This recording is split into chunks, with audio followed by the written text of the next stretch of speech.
Hello, I'm Korean, and we Koreans are a funny, superstitious bunch. We have a lot of superstitions, like most cultures, but ours mostly involve either getting ill, injured, or dying. And growing up, I would hear, "Don't go to sleep with your hair wet, because you'll catch a cold and then you'll die. Don't write your name in red, because you're writing your name for hell and you'll die. Don't whistle at night, because you're calling for a mugger to come get you and you'll die." And it goes on and on. Million ways to die, so to speak. But there's the one scary superstition that we Koreans have, and it's scary because it's true, and it happened to me recently. And it all started with a toddler's first birthday party. My friend was recently celebrating her first child's first birthday, and being her first time mom, she wanted to be perfect. So she had asked me to come early in the morning to help set up for this party, which I graciously agreed. And her baby loving Sesame Street, we went with the theme of Sesame Street. She's also an art teacher, so we go all out on the decor, the costumes, everything. I, because of my sunny disposition, of course, had to dress up as Oscar the Grouch. If you don't know Oscar the Grouch, he's this green, furry Sesame Street creature who lives in a garbage can, and many people see he lives in a garbage can. He is obviously grouchy, and he scowls at people and tells them, "Go away," or, always have this negative outlook on life.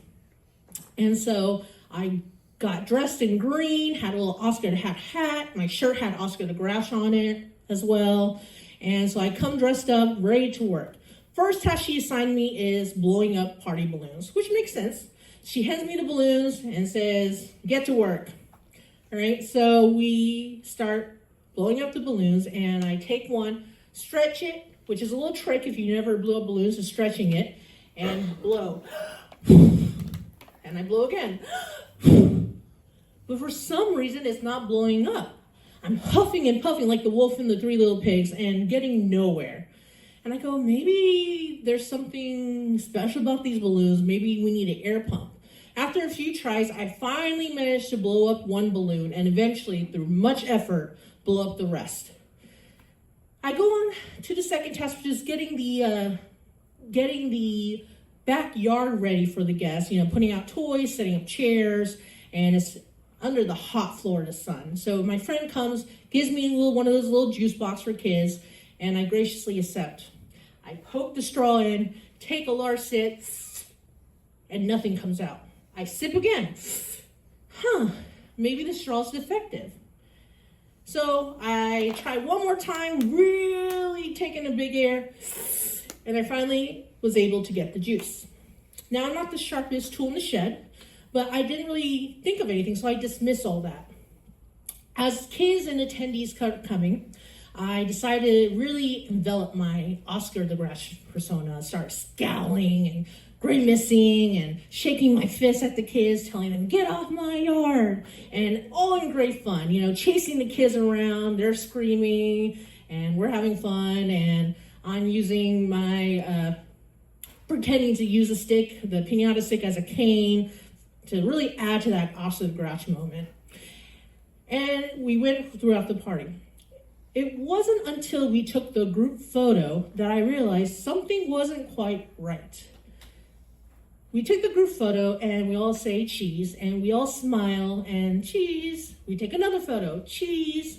And one of the attendees, my friend's friend, looked at it and said, "Hey, Gina, were you trying to smile or pretend you were Oscar the Grouch during the photo?" I go, "No, I just smiled normally." She goes, "Well, you may want to take a look at this." And in the photo, I see half of my face drooping, my left side of the face drooping, with my mouth and eyes. And I go, "Oh, that doesn't look good. I think I should probably leave now." She goes, "Yeah, I think you should." So I get in my car, I drive to my parents' house, and they take one look immediately and they say, "We need to go to the ER." So we rush over to the ER, which fortunately wasn't too far from my house. We get to the ER, they of course think it's a stroke, but luckily it wasn't. It's something we call Bell's palsy, which is a temporary facial paralysis, usually just partial, for any length of period of time. But while we're waiting in the ER room, getting all the tests and being poked and prodded, my mother had a little smirk. I look at her. What are you smirking about, especially in this situation? She goes, no, nothing, dear. Nothing, but you remember what I told you and your little brother all those times when you would start making fun of each other and poking fun and making faces at each other? I go, yeah. Well, you know what they say, keep making faces and your face will get stuck that way. So that is one superstition that became true. And just to show you, make everything educational moment. Don't make faces, kids, or it will get stuck that way.